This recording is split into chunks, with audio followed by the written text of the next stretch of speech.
बिस्मिल्लाहिर्रहमानिर्रहीम। अस्सलामु अलैकुम। आप देख रहे हैं यूट्यूब चैनल आम सी बातें। पिछले कई घंटों से यही खबरें चल रही थी कि हुकूमत ने फैसला किया है कि जेल में अल्लामा साद रिजवी के साथ मुज़ाकरात किए जाएं और हुकूमत की तरफ से शेख रशीद और एक पंजाब के वज़ीर ने हिस्सा लेना था। तहरीक लब्बैक ने इस खबर की तस्दीक तो नहीं की, मगर ज़राए यही बता रहे हैं कि हुकूमत ने यही फैसला किया था और हुकूमती वफद जेल में गया भी था अल्लामा साद रिजवी के साथ मुज़ाकरात करने को। तो अल्लामा साहब ने फरमाया कि आप तो पहले भी हमारे साथ मुज़ाकरात भी कर चुके हैं और मुआहदे भी, मगर आपने कभी अपने मुआहदे पर अमल नहीं किया।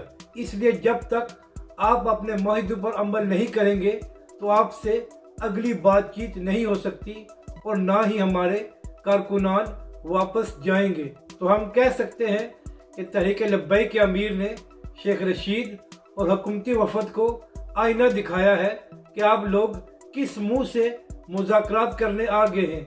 इससे पहले भी आपने हमारे साथ तहरीरी मुआहदे किए, मगर उसके बाद आप मुकर गए और आपने वादा खिलाफी की।